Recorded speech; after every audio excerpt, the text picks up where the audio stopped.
Good morning class. आज हम हमारे नए टेस्ट पेपर का सॉल्यूशन बनाते हैं। हमारा जो टेस्ट फॉर्म नंबर है वो हमारे पास है 025807। ये हमारे पास 2025 का सीजीएल का 7वां पेपर है। सीजीएल के एग्जाम में हमारे पास मैथ्स के टोटल 25 क्वेश्चंस आते हैं। तो चलिए स्टार्ट करते हैं आज के पेपर का एनालाइज पेपर के पहले क्वेश्चन से। पेपर का पहला क्वेश्चन ये रहा हमारी स्क्रीन पर। Minor arc BC subtend angle BAC and BDC at point A and D respectively on the circumference in the major sector of the circle with center O। हमें कह रहे हैं लघुचाप BC केंद्र O वाले वृत्त में दीर्घखंड की परिधि पर क्रमशः बिंदु A और D कोण बनाता है। तो सबसे पहले अपन यहाँ पर एक सर्किल ड्रॉ कर लेते हैं।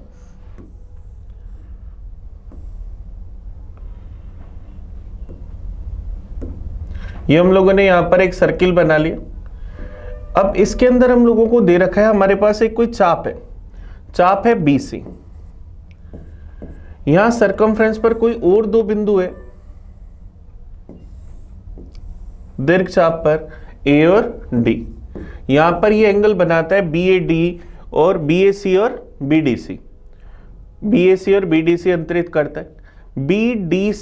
BDC की वैल्यू हम लोगों को दे रखी है 73 डिग्री। ये हमें 73 डिग्री दे रखा है। तो हमें ABC प्लस ACB का मान बताना है कि क्या होगा। एक तो हमें ये वाला कोण बताना है ABC प्लस बताना है ACB। इन दोनों एंगल का सम बताना है कि क्या होगा। जीवा BD के द्वारा BC के द्वारा सरकमफ्रेंस पर अगर ये 73 डिग्री तो ये भी क्या होगा 73 डिग्री। एक ही जीवा के द्वारा परिधि पर बने कोण बराबर होते हैं। ये एंगल 73 डिग्री है तो ट्रायंगल ABC में ट्रायंगल के तीनों अंतः कोणों का योग 180 डिग्री होता है। एक एंगल 73 डिग्री है तो बचे हुए एंगल्स का सम 107 डिग्री। तो एंगल B और C दोनों का टोटल क्या आ जाएगा 160 डिग्री। यह हमारा आंसर आ जाएगा ऑप्शन बी। चलिए नेक्स्ट क्वेश्चन की ओर बढ़ते हैं। क्वेश्चन नंबर 52 की ओर। यदि 10 अंकों की संख्या 88 से डिवाइड होती है तो हमें x प्लस वाई का सबसे छोटा मान ज्ञात करना है। लिस्ट वैल्यू बतानी है x प्लस वाई की। 10 डिजिट नंबर जो दे रखा है वो दे रखा है 780x533y24। ये हम लोगों को दे रखा है। अब ये नंबर क्या है 88 से डिवाइड होता है तो हमें x प्लस वाई बताना है कि क्या होगा। अब 88 का मतलब क्या हुआ 11 इंटू 8। हमारे पास नंबर है 780x533y24। ये नंबर 88 से डिवाइड होता है। हमें x प्लस वाई की वैल्यू बतानी है कि क्या होगी। 88 का मतलब हुआ 11 इंटू 8। 8 का रूल अप्लाई होता है लास्ट के 3 डिजिट में। तो y24 में अगर मैं 8 का भाग दूं y का कम से कम मान क्या जाएगा 0, क्योंकि 024 में y का मान 0 आ गया तो पूरा पूरा भाग जा रहा है। अब x का मान चाहिए तो मैं नंबर क्या लिखूं 780x533y24। इसमें हमें 11 का भाग देना है तो अल्टरनेटिव नंबर्स का सम करते हैं 4 7 प्लस x 15 प्लस x। इनका सम करते हैं 7 12 15 और 2 17। इनका डिफरेंस 0 या 11 का मल्टीपल होना चाहिए। तो x का मान अगर 2 तो डिफरेंस 0 हो जाएगा। x का मान 2 आ गया और y का मान 0 तो x प्लस वाई का मान 2 आ जाएगा। यह हमारा आंसर आ जाएगा ऑप्शन डी। ऑप्शन डी का सही आंसर आ जाएगा। चलिए नेक्स्ट क्वेश्चन की ओर देखते हैं 53 की ओर। 3:4 और 6:7 का मिश्रित अनुपात 36:x मान बताना है कि क्या होगा। पहला रेशियो है 3:4, दूसरा रेशियो है 6:7। इनका कंपाउंड रेशियो में दे रखा है 36:x। हमें x का मान बताना है। 6 18 से चला गया 2 बार तो x का मान 7 इंटू 4 इंटू 2 तो क्या जाएगा 56।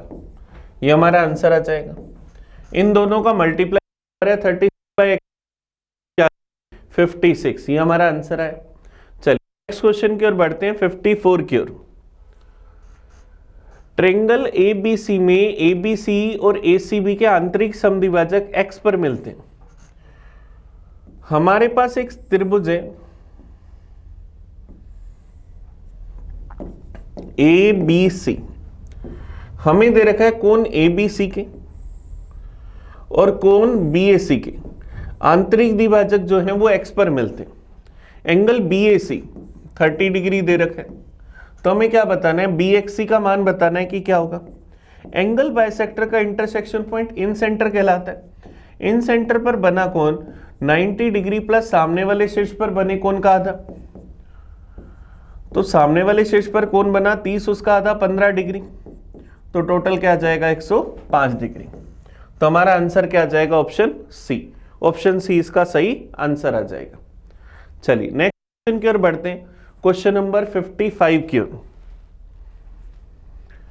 12 सेंटीमीटर भुजा वाले घन के टोटल सरफेस एरिया और पार्श्व पृष्ठीय क्षेत्रफल के बीच में अंतर बताना है कि क्या होगा। अगर क्यूब की साइड, क्यूब की भुजा अगर ए है तो मेरे पास उसका टोटल सरफेस एरिया क्या होगा, 6a²। लेटरल सरफेस एरिया क्या आ जाएगा, 4a²। तो दोनों का डिफरेंस बताना है तो क्या आ जाएगा, 2a²। दोनों का डिफरेंस 2a², ए का मान हमारे पास क्या है, 12, तो डिफरेंस क्या आ जाएगा 2 × 12 × 12, तो क्या आ जाएगा 288 सेंटीमीटर के। ये हमारा आंसर आ जाएगा ऑप्शन सी। ऑप्शन सी हमारे पास इसका सही आंसर आ जाएगा। चलिए नेक्स्ट क्वेश्चन की ओर बढ़ते, 56 की ओर। A bag is listed at 1500 and a discount of 20% is offered. The customer want to get the bag at a net price of 1104. What additional discount must be offered to the customer? MRP है 1500 रुपए, इस पर discount दिया गया 20% का, तो 1500 का 20% क्या हुआ, 300 रुपए। तो इसको बेचना कितने में चाहिए था, 1200 रुपए, लेकिन कस्टमर 1200 रुपए की जगह इसको कितने में खरीदना चाहते हैं, 1104 रुपए में।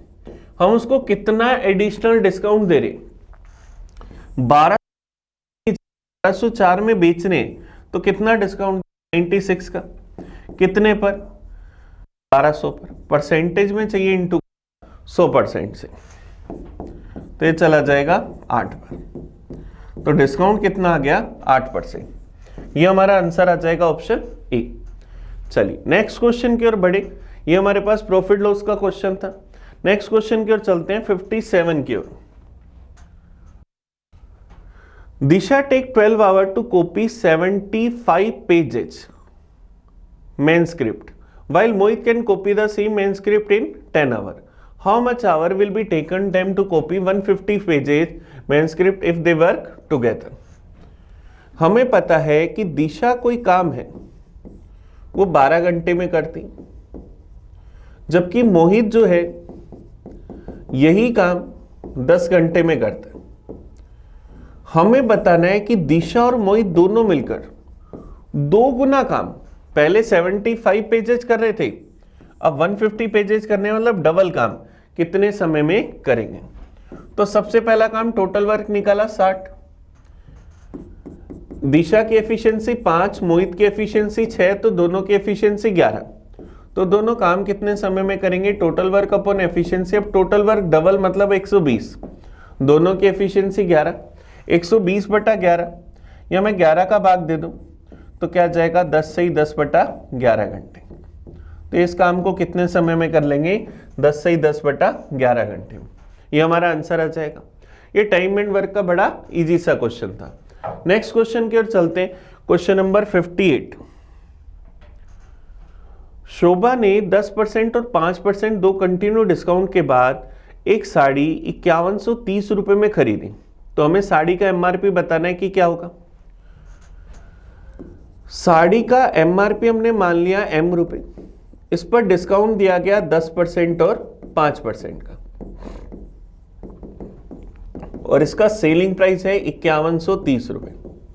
साड़ी का एमआरपी अपने आप में 100%, इस पर डिस्काउंट दिया 10% का, तो पे कितना करना है 90%। फिर दूसरा डिस्काउंट दिया 5% का, तो पे कितना करना है 95%। पे कितना करना है 95%। और वो क्या कह रहा है, हमने कितने रुपए पे करे 5130 रुपये। तो यहां से हम m का मान निकाल लें, 0 से 0 कैंसिल, 5 से गया 2 बार, 5 से गया 19 बार। अब अगर अपन इसको 9 से काटे, 9 से गया 5 बार, 9 5 45, बच जाएगा 63, फिर चला जाएगा 7 बार, 19 से गया 30 बार। तो एमआरपी क्या है 30 × 200, तो एमआरपी क्या आ जाएगा 6000 रुपीज। ये हमारा आंसर आ जाएगा। तो इसका एमआरपी 6000 रुपीज, ये हमारा आंसर आया। चलिए नेक्स्ट क्वेश्चन की ओर बढ़ते हैं, 59 की ओर। एक वित्तीय संस्था यह दावा करती है कि वह वार्षिक साधारण ब्याज की एक निश्चित दर पर 25 वर्षों में मूलधन की 3 गुना राशि देती है। तो साधारण ब्याज की दर हमें बतानी है कि क्या होगी। A financial institute claims that it return 3 times of the principal in 25 year. अगर हमारा प्रिंसिपल 100 रुपये, तो हमें अमाउंट कितनी रिटर्न करेगी 300 रुपये। कितने टाइम के अंदर 25 सालों के अंदर। किस पर, सिंपल इंटरेस्ट पर। तो हमें क्या करना है, रेट बतानी है कि रेट क्या होनी चाहिए। तो रेट का फॉर्मूला हमारे पास SI × 100 अपॉन में P × T।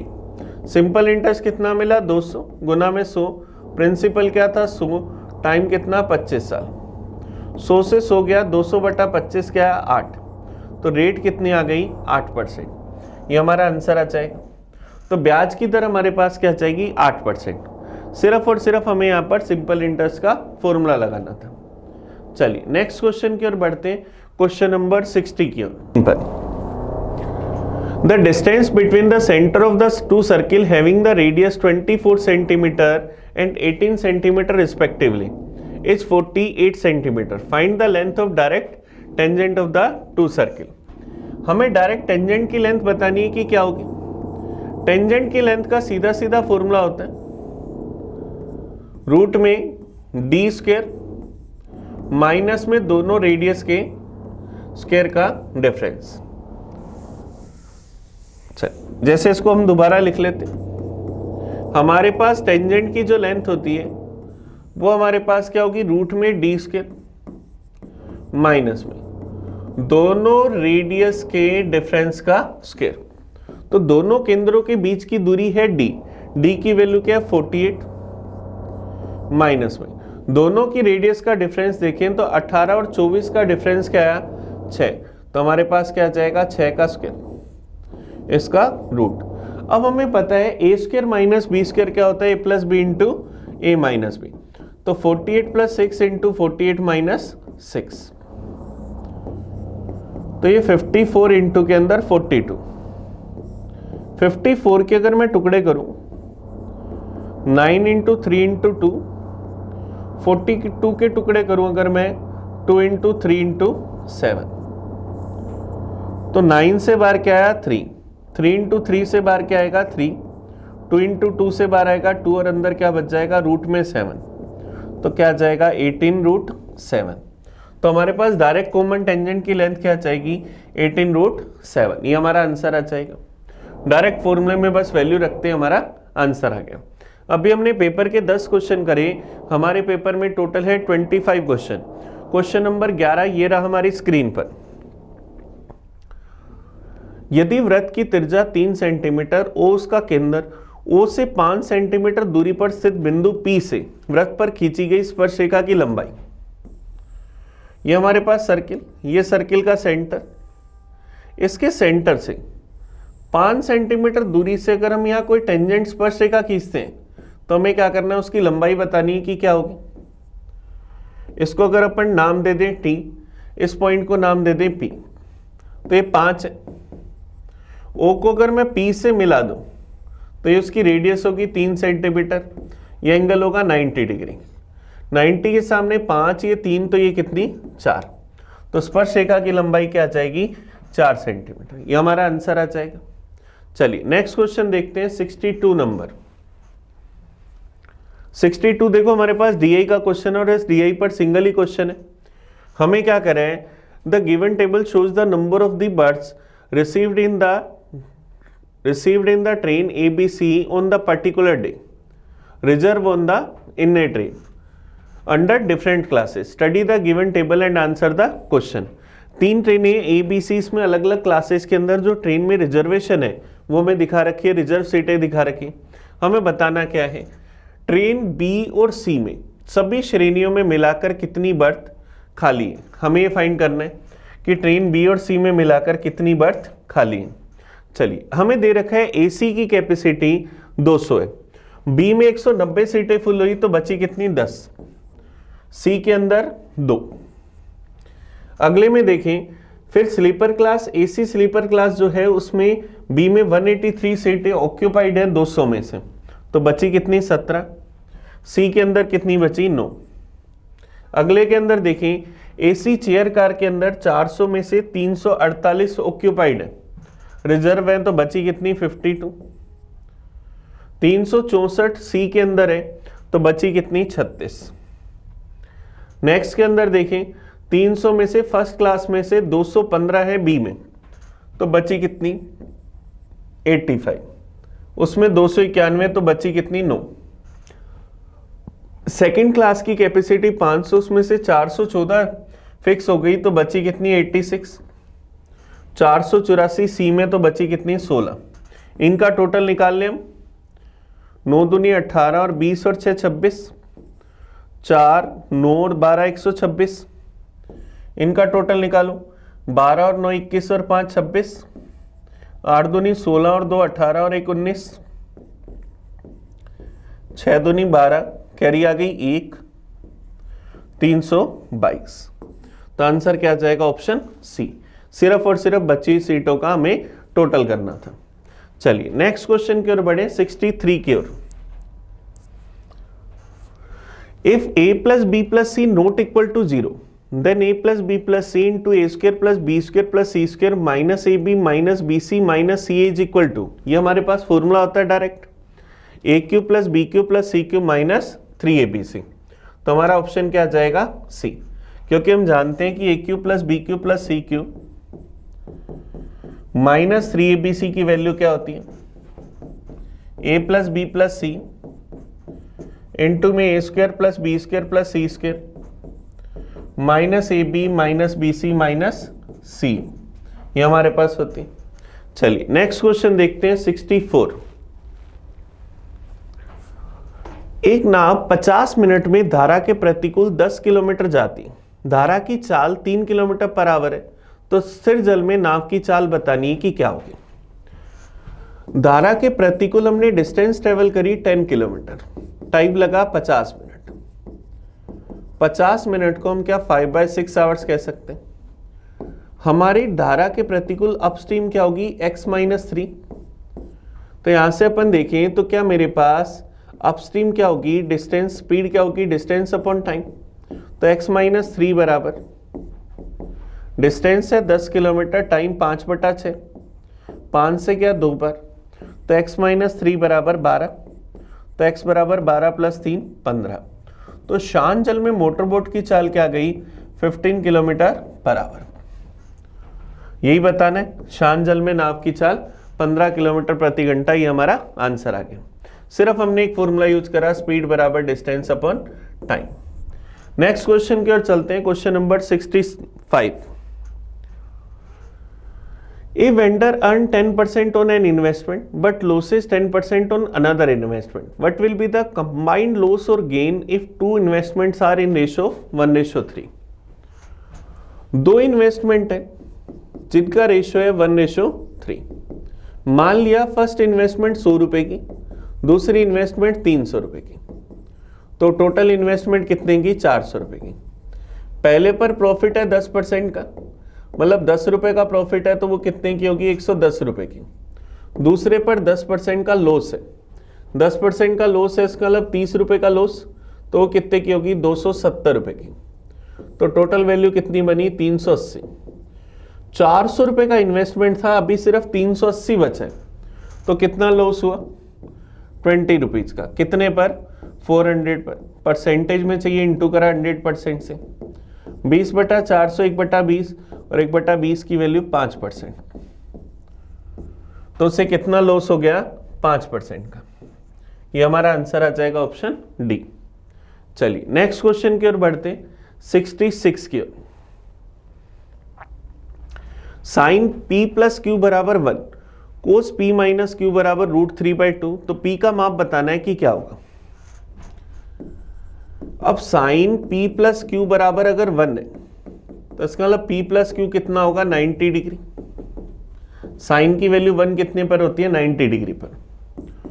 कोस p माइनस क्यू बराबर √3/2, कोस का मान √3/2 कब होता है? 30 डिग्री पर। तो p का माप बताना है, दोनों के टोटल का आधा, 90 प्लस 30/2, तो क्या आ जाएगा? 60 डिग्री। तो ऑप्शन क्या आ जाएगा? सी। तो p का माप हमारे पास क्या गया? 60 डिग्री। चलिए नेक्स्ट क्वेश्चन देखते हैं, 67। एक कार्यालय में पुरुषों की संख्या और महिलाओं की संख्या का अनुपात 2:3 है। कार्यालय में पुरुष और महिलाओं का औसत भार क्रमशः 56 और 51 है। तो कर्मचारियों का औसत भार बताना है कि क्या होगा।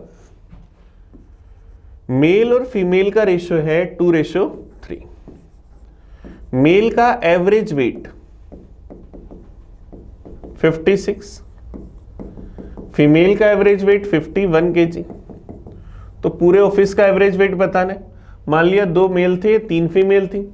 मेल का एवरेज वेट 56 kg, तो टोटल कितना हो गया? 112 kg। फीमेल का एवरेज वेट अगर 51 kg, 3 फीमेल है, तो टोटल 153 kg। तो 5 लोगों का टोटल वेट 265 kg। तो एवरेज क्या आ जाएगा? टोटल 265 बटा में 5, तो मेरे पास क्या आ जाएगा? 25 बच जाएगा, 13 53 kg। तो एवरेज क्या आ जाएगा? 53 kg। ये हमारा आंसर आ जाएगा ऑप्शन सी। चलिए नेक्स्ट क्वेश्चन की ओर बढ़ते हैं, क्वेश्चन 68 की ओर। 2 उम्मीदवार रवि और अमित के बीच में चुनाव हुआ। 13.33% मतदाताओं ने मतदान में भाग नहीं लिया। 16.66% वोट अवैध घोषित कर दिए गए।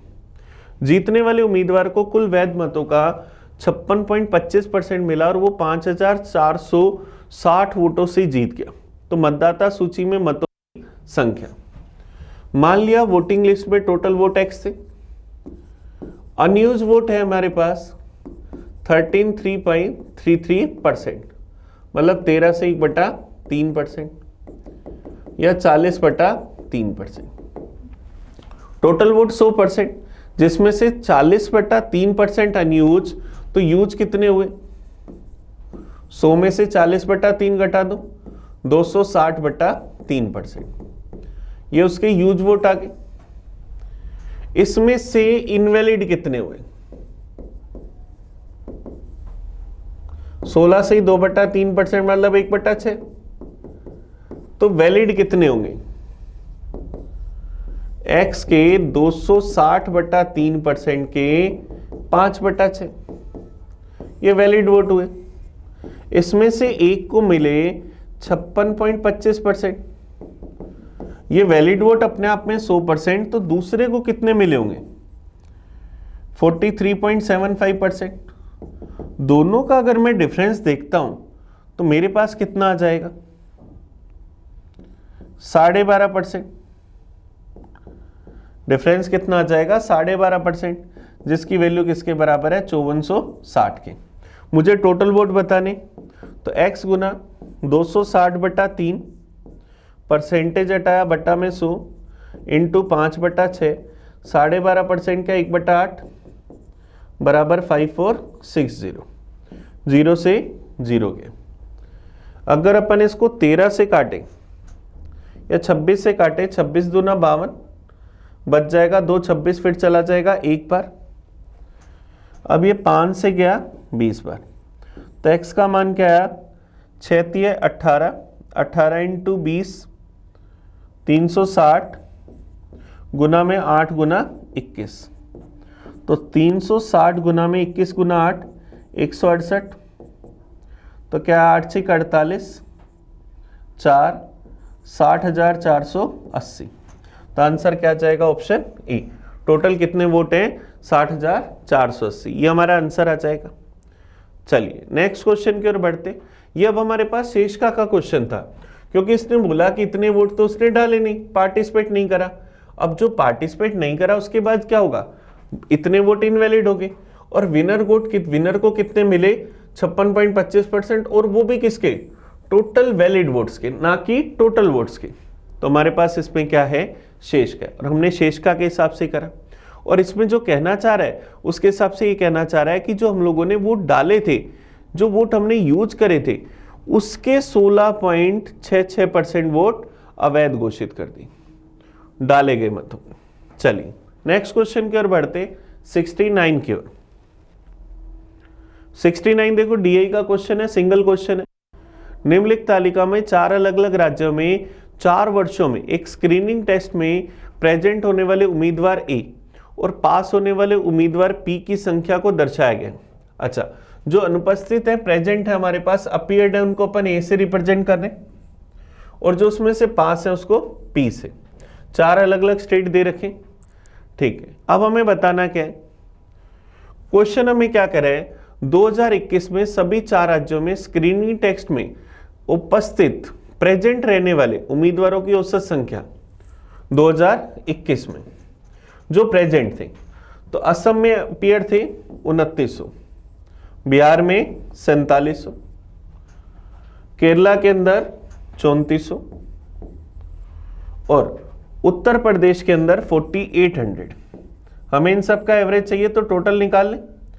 9 7 16 20 और 8 28, 4 8 12 और 15 15,800। एवरेज क्या होगा, 4 का भाग दे दो, 4 3 12 बच के 38, 9 चौक 36, 2 20, चला जाएगा 5 बार, 3,950। तो प्रेजेंट अपीयर होने वाले जो उपस्थित थे वो कितने थे, 3,950। ये हमारे पास 69 का आंसर आ गया। नेक्स्ट क्वेश्चन की ओर बढ़ते हैं 70 की ओर। एक व्यक्ति जो अपनी मासिक आय का 68% खर्च करता है, प्रति माह 14,720 रुपए बचाता है। तो हमें उसका कुल खर्चा बताना है, क्या होगा। इनकम बराबर एक्सपेंडिचर प्लस सेविंग। इनकम अपने आप में 100%, खर्च कराकर 68%, तो बचेगा कितना 32%। हम कह रहे 32% बचेगा, वो क्या कह रहे हैं, मैं कितने रुपए बचाता हूं 14,720 रुपए। हमें उसका एक्सपेंडिचर खर्चा बताना है, तो 14,720 रुपए की वैल्यू 32%। वैल्यू किसकी चाहिए 68% की। परसेंटेज से परसेंटेज क्या, 4 से अगर अपन इसको काटे तो ये क्या 17 बार, 4 से काटे तो 8 बार, 8 से अगर अपन इसको काटे 8 से गया 1 बार, बच जाएगा मेरे पास 667, 8 8 64, बच जाएगा 3 32, चला जाएगा 4 बार, तो 1840 गुना 17। तो इसको अगर मल्टीप्लाई करें 184 इंटू 17 को, 7 चौक 28, कैरी आ गई 2। 18 को अगर अपन 7 से गुना करें तो 126, 4 130 और 2 32, 132। 18 को 1 से गुना करा 18, 18 और 13 31, तो क्या जाएगा 31,280 रुपये। ये हमारा आंसर आ जाएगा।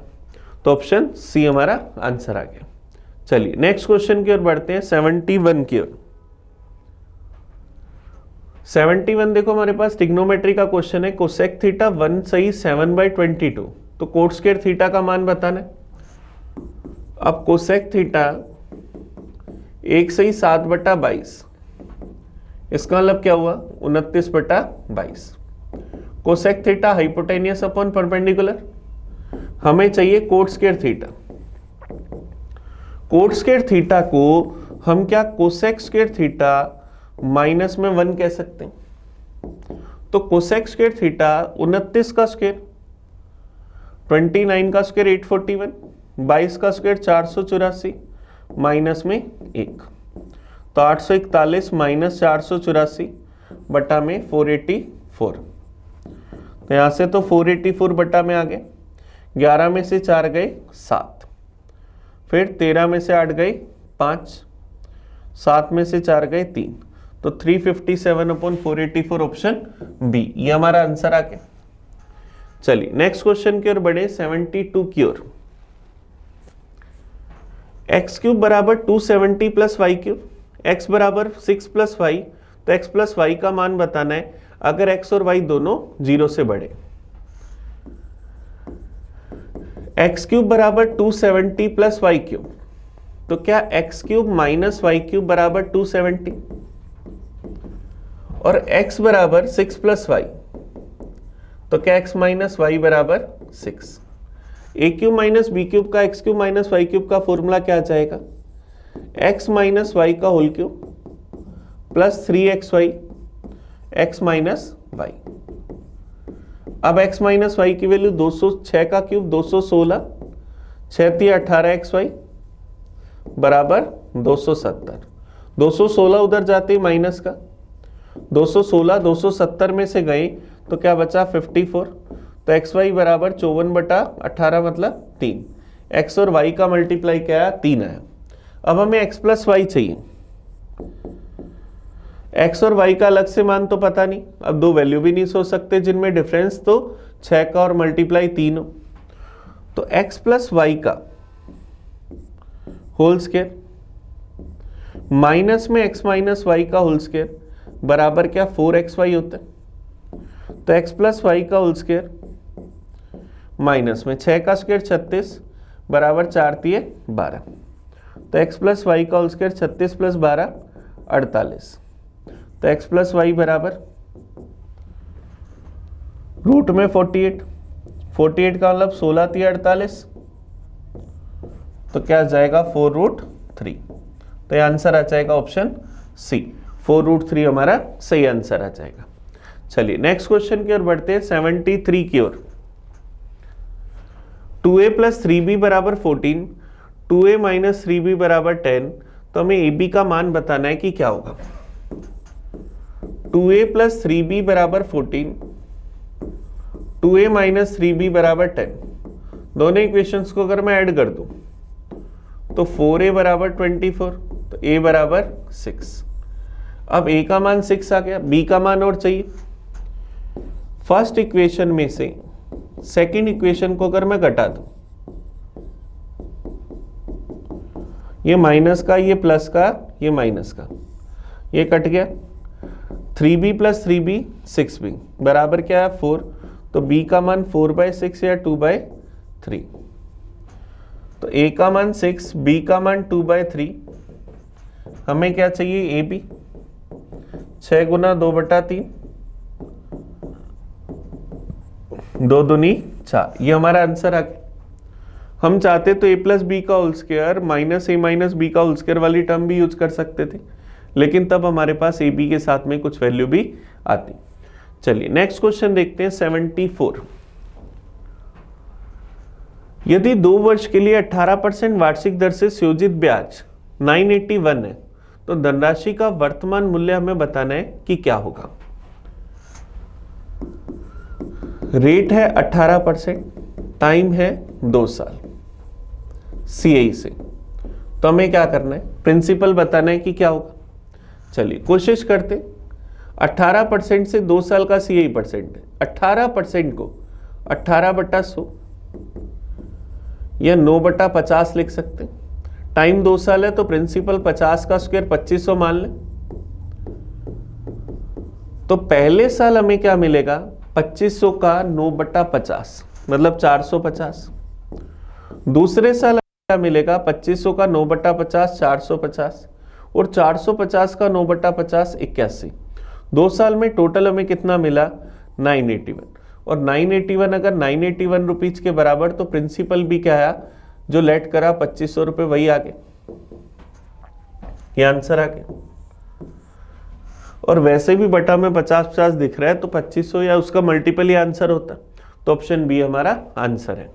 नेक्स्ट देखते हैं क्वेश्चन नंबर 75, हमारे पेपर का last question. Cot A plus कोसे बराबर पी, कोट ए माइनस कोसे बराबर क्यू, तो हमें बताना है निम्नलिखित में से कौन सा संबंध सही है। चलिए कोशिश करते, अब देखो यहां से अगर अपन क्या करें, थोड़ा सा अलजेब्रा लगाएं, कोट ए प्लस कोस ए का स्क्वायर प्लस के अंदर, अब देखो प्लस वाले ऑप्शन भी और माइनस वाले ऑप्शन भी, तो अपन एक काम करते हैं, इसमें से माइनस करते हैं। माइनस में अगर कोट ए माइनस में कोस ए का स्क्वायर, तो हमारे पास क्या बनेगा, 4ab, 4 coat A into cos A, ऐसा लिख सकते हैं। ए प्लस बी का होल स्क्वायर माइनस ए माइनस बी का होल स्क्वायर क्या होता है, 4ab होता है। तो मेरे पास यहां से क्या बना, cot A plus cos A P square minus में ये क्या बना, क्यू स्क्वायर बराबर क्या बना, 4 into cot A into cos A, ऐसा हम कह सकते हैं। हमारे पास क्या बना, 4 कोट ए इंटू कोस ए। अब देखिए ध्यान देना, यहां से अगर अपन क्या करें, कोट ए इंटू कोस ए निकालना चाहें, कोट ए इंटू कोस ए अगर निकालना चाहें तो हम क्या करें, इक्वेशन फर्स्ट और सेकंड को मल्टीप्लाई कर दें। P इंटू क्यू का मान अगर निकालें तो क्या कोट स्क्वायर ए माइनस में कोस स्क्वायर ए, कोट स्क्वायर ए को हम क्या लिख सकते हैं, कोस स्क्वायर अपॉन में साइन स्क्वायर ए माइनस में कोस स्क्वायर ए। पूरी टर्म में से अगर अपन कोस स्क्वायर ए कॉमन ले लें तो क्या आएगा, 1 माइनस साइन स्क्वायर ए अपॉन में साइन स्क्वायर ए, तो क्या आ जाएगा, कोस स्क्वायर ए इंटू के अंदर कोस स्क्वायर ए अपॉन में साइन स्क्वायर ए, तो क्या बनेगा, कोस स्क्वायर ए इंटू में कोट स्क्वायर ए, ये हमारे पास बना। इसकी वैल्यू क्या है, पी क्यू। तो यहां से कोस स्क्वायर ए इंटू कोट स्क्वायर ए की वैल्यू अगर पी क्यू, तो यहां पर अगर मैं रखूं तो क्या इसकी जगह मैं रूट पी क्यू लिख सकता हूं, तो P square minus Q square, 4 को भी अगर रूट में ले जाऊं तो क्या 16 पी क्यू का रूट, ये हमारे पास टर्म बन जाएगी। और ऑप्शन क्या आ जाएगा, सी, ऑप्शन सी हमारा आंसर आ जाएगा। तो चलिए हमने क्या करा, आज के पेपर के पूरे 25 क्वेश्चंस का एनालाइज करा। आप इस वीडियो को बड़े अच्छे से देखना, कहीं भी आपको कोई डाउट हो, कोई परेशानी हो तो मुझे कमेंट करके बताना। हम मिलेंगे अगले पेपर में नए सॉल्यूशन के साथ, तब तक थैंक यू। पढ़ते रहिए, मैं आपका अपना प्रिंस।